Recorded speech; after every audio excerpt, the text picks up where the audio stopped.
Vijayawada university మంచి భవిష్యత్తు కోసం తెలుగు విద్యార్థులు ఇష్టపడే యూనివర్సిటీ. కాల్ 9059052378 9059052379. అటు స్కూల్ విద్యార్థులు అనుకోండి, లేదంటే కాలేజ్ కి వెళ్లే విద్యార్థులు చాలా మంది ఇప్పుడు స్ట్రెస్ లో ఉంటున్నారు. అది ఏ రీజన్ అయినా కావచ్చు. టీచర్ల వల్ల వేధింపులు అనుకోండి, లేకపోతే బయట ఎక్కడన్నా ఎవరైనా వేధిస్తున్న ఇన్సిడెంట్స్ అనుకోండి. ఇట్లా చాలా మంది విద్యార్థులు అయితే వాళ్ళు స్ట్రెస్ లో ఉంటున్న పరిస్థితి, కొంతమంది అయితే అది తట్టుకోలేక ఆత్మహత్య చేసుకుంటున్నటువంటి సందర్భాలు కూడా చాలానైతే వింటూ ఉన్నాం. ఈ రోజు తాజాగా హైదరాబాద్ లోనే మరో ఇన్సిడెంట్ జరిగింది. అది కూడా ఒక ఉపాధ్యాయుడి వల్ల ఒక పాప ఇబ్బంది పడింది. కేవలం 8వ తరగతి చదువుతున్న విద్యార్థిని ఇప్పుడు ఇంగ్లీష్ టీచర్ ఇంగ్లీష్లోనే మాట్లాడాలి, నువ్వు తెలుగు ఎట్లా మాట్లాడతావు, తెలుగులో ఎట్లా సమాధానం చెప్తావంటూ ఆమెను కొట్టే ప్రయత్నం చేసిండు. అట్లాగే కొంత అసభ్యంగా కూడా మాట్లాడిండు అని పేరెంట్స్ ఇవాళ డైరెక్ట్గా స్కూల్కి వెళ్ళి, అట్లాగే ఈ టీచర్ ఎవరైతే ఉన్నారో ఇంగ్లీష్కి సంబంధించిన టీచర్, ఆయన పేరు వచ్చేసి పాషా, ఆయనను డైరెక్ట్గా పేరెంట్సే క్వశ్చన్ చేస్తున్న పరిస్థితి అయితే కనిపిస్తోంది. హయత్ నగర్ భాగ్యలతలోని శ్లోక స్కూల్లో ఈ ఇన్సిడెంట్ జరిగింది.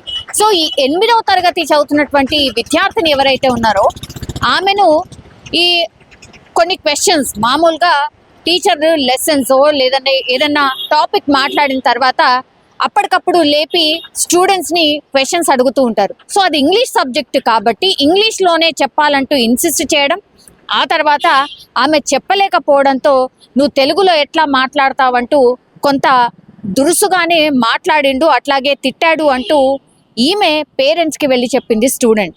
అయితే ఓన్లీ తిట్టడమే కాదు, పాషా అనే ఈ ఇంగ్లీష్ టీచర్ ఎవరైతే ఉన్నారో కొట్టాడు అని కూడా ఈ స్టూడెంట్ కంప్లైంట్ చేసిన పరిస్థితి కనిపిస్తోంది. సో ఈ విషయాన్ని భయపడకుండా, మామూలుగా అయితే పిల్లలు కొంతమంది అయితే స్కూల్లో ఏదైనా జరిగితే పేరెంట్స్కి చెప్పనటువంటి సిచ్యువేషన్సే మనం చూస్తూ ఉన్నాం. అప్పటికప్పుడు ఏదో అనుకొని నేను ఇన్సల్ట్గా ఫీల్ అయిపోయాను కాబట్టి ఇంకా నాకు మార్గం లేదు, లోపల కుమిలిపోయి చాలామంది ఆ స్ట్రెస్లో ఉంటూ ఇంకా స్టడీ మీద లేదంటే మిగతా ఏ విషయాల మీద ఆసక్తి చూపకపోవడం, ఇట్లాంటివన్నీ చూస్తూ ఉన్నాం.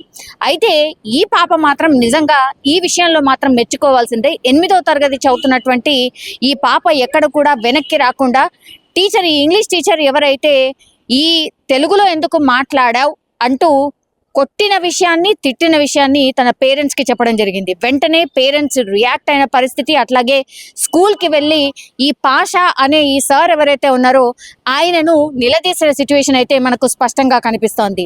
ఎట్లా కొడతావు, సరే మీ ఏజ్లో కావచ్చు, మా ఏజ్లో కావచ్చు, కొట్టినా కూడా మనకు పడే అంత ఉండింది. కానీ ఇప్పుడు పిల్లలు అసలు కొట్టడానికి వీల్లేదు. ఇప్పుడున్న జనరేషన్ పిల్లల్ని డీల్ చేయడం చాలా చాలా కష్టం అయిపోయింది. మీరు ఎవరు కొట్టడానికి, అసలు మీకు ఎవరిచ్చారు పర్మిషన్ అంటూ మాట్లాడడం అయితే స్పష్టంగా మనం చూస్తూ ఉన్నాం. అయినా మన మదర్ టంగ్ వచ్చేసి తెలుగు. సరే నువ్వు ఇంగ్లీష్ టీచరే కావచ్చు, ఇంగ్లీష్ సబ్జెక్టే నువ్వు టీచ్ చేస్తున్నవి కావచ్చు, కానీ మా పాప అంత కంఫర్టబుల్గా లేదు, ఇంగ్లీష్ మాట్లాడడానికి ఇబ్బంది పడుతోంది. కొన్ని రోజుల పాటు ఇంకొంత టైం ఇస్తే ఆమె కూడా కోపప్ అవుతుంది, ఇంగ్లీష్ మాట్లాడే ప్రయత్నం చేస్తుంది. అంత దానికే నువ్వు తిట్టాలా, కొట్టాలా అంటూ డైరెక్ట్గా ఈ టీచర్ని క్వశ్చన్ చేసిన పరిస్థితి అయితే కనిపిస్తోంది. సో ఇట్లాంటి ఇన్సిడెంట్స్ చూసినప్పుడు పేరెంట్స్ కూడా నిజంగానే వాళ్ళ దృష్టికి రాగానే వెళ్ళి రియాక్ట్ అవ్వడం చాలా చాలా మంచిది. అట్లాగే పిల్లలకి కూడా మీరు చెప్పే ప్రయత్నం చేయండి. ఇట్లాంటి వాళ్ళు ఉంటారు మన చుట్టూ కూడా. సో ఎక్కడ కూడా భయపడకండి. అండ్ ఏమైనా మిస్టేక్ చేసినా సరే మీరు ఖచ్చితంగా మాకు చెప్పండి అనేటువంటి మాట ఈ పేరెంట్స్ వాళ్ళ పిల్లలకు చెప్పారు కాబట్టి ఈ రోజు ఆ పాప వెళ్ళి వాళ్ళ పేరెంట్స్కి చెప్పడం, ఆ తర్వాత వాళ్ళు వెళ్ళి క్వశ్చన్ చేసిన పరిస్థితి అయితే కనిపిస్తోంది. మరి లీగల్లీ ఇప్పుడు ఏమైనా చర్యలు తీసుకుంటుందా ఈ స్కూల్ మీద అనేది కూడా చాలా మంది ఈ విద్యాశాఖకు కూడా కంప్లైంట్ చేసే దిశగా కూడా పేరెంట్స్ ఆలోచిస్తున్నట్టుగా కూడా మనకు తెలుస్తోంది. అట్లాగే ఈ విద్యార్థి సంఘాల నాయకులు కూడా దీని మీద రియాక్ట్ అయ్యారు. ఇట్లాంటి స్కూల్స్ కోకొల్లలుగా ఉన్నాయి. ఇట్లా స్టూడెంట్స్ ని వేధిస్తున్న స్కూల్స్ ఉన్నాయి. అది ఫీజే కావచ్చు, లేదంటే ఇట్లా హెరాస్మెంటే కావచ్చు, ఇట్లా చాలా ఉన్నాయి ఇష్యూస్. విద్యాశాఖలో చాలా ఉన్నాయి.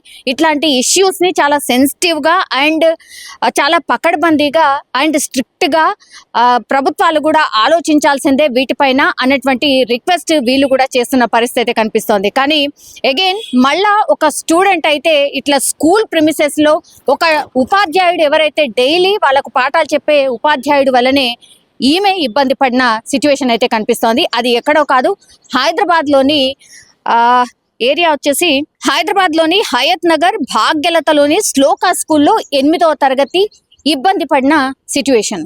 ప్రాబ్లం అతనితోటి, అతని బిహేవియర్ తోటి. సార్ లవ్ స్టోరీస్ ఎందుకు సార్ మీకు?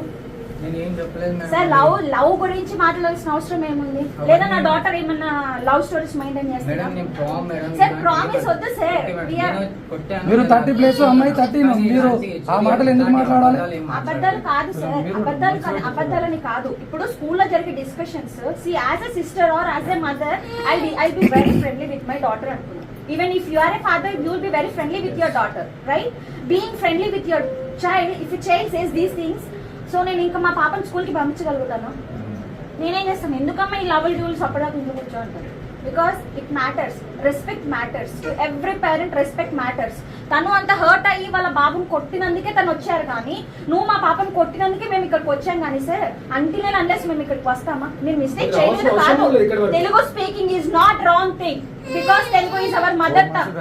Might be anything sir. Telugu rectify చేయండి సార్. ఐరన్ స్కేల్స్ కొట్టడం, iron scale is not because before generation మమ్మల్ని ఐరన్ స్కేల్స్ కొట్టారు, మమ్మల్ని మ్యాథ్స్ సార్ కొట్టారు. We have done everything. కానీ ఏమైపోతుందంటే నా జనరేషన్ కిడ్స్ ఏంటంటే మా పాప ఈ సార్ వల్ల మెంటల్లీ వెరీ డిప్రెస్డ్. పేరెంట్ బాధ అర్థమవుతుందా సార్ మీకు? చదవడం వద్దు. Only because of this useless fellow. ఇక్కడ సార్ ఆయన ఎక్కడ చదువు చెప్పడానికి కూడా అర్హుడు కాదు. నేను సార్ ఏమనుకోనంటే ఒక మాట, వాడు బర్రెగా సమయానికి వస్తాడు, బర్రెని ఎట్ట కొట్టనీకి వస్తాడు, పిల్లల్ని కొట్టొద్దు. అర్థమైందా సార్? బెటర్ గో టు అదేంది మన డైరీ ఫామ్ పెట్టుకో. నువ్వు పనికిరావు. సారీ ఎందుకు? బుద్ధి ఉండాలి నీకు ఉపాధ్యాయుడి స్థానంలో ఉండి. పిల్లలు మా దగ్గర 4 గంటలు స్కూల్లో 10 గంటలు మీరే అడగాలి సార్. నీకే సేమ్ సార్, సేమ్ నీకు. మా దగ్గర 8 గంటలు వచ్చి నిద్రపోతాడు, 4 గంటలు మేకతో ఉంటారు, 14 గంటలు మాకు 10 గంటలు మీకు ఇస్తున్నాం. మీకు సేమ్, మాకు కాదు సార్. మా అబ్బాయి సార్, మా అబ్బాయి మీ అబ్బాయి చెప్పండి. ఈవినింగ్ వస్తే 4 అవర్స్ ఉంటాడు, మళ్ళీ 2 అవర్స్ ట్యూషన్, మళ్ళీ పడుకుంటాడు. వచ్చి తిన్నారా పడుకో అంటే తినే దగ్గర ఒక హాఫ్ అన్ అవర్, గంట 2 గంటలు, పొద్దున 2 గంటలు మాతో ఉండేది పిల్లలు. 4 గంటలు మాతో ఉంటే ఎక్కువ పిల్లలు. సరిదిద్దుకుంటాం, తప్పు జరిగిన మాట వస్తేనే మేము సరిదిద్దుకుంటాం, రెక్టిఫై చేస్తాం. మా సార్ తరఫున జరిగిందో ఎట్లా జరిగిందో ఏం జరిగిందో అన్నీ కూడా. So whatever you give parent complaint to your parents, they'll come and ask, and we have to ask you, sir. See, even if it's your daughter, will you accept it? Even if it's your daughter, will you accept it, sir? No, right? Then how can you beat my daughter? Just for talking in Telugu? Okay, my daughter has done a mistake talking in Telugu. Is that the way to punish her, sir? Is that the way to threaten her, sir? Sir ఇప్పుడు జరగదు, చేయదు. Already last time complaint ఇస్తేనే నువ్వు ఎన్నిసార్లు complaint ఇస్తే అన్నిసార్లు punishment ఉంటుందని చెప్పి బెదిరించినావంటారు. ఈ మాట నా బిడ్డ నువ్వు అనలేదని మాత్రం అనకండి, ఊరిగా చెప్పాలి. దేనికి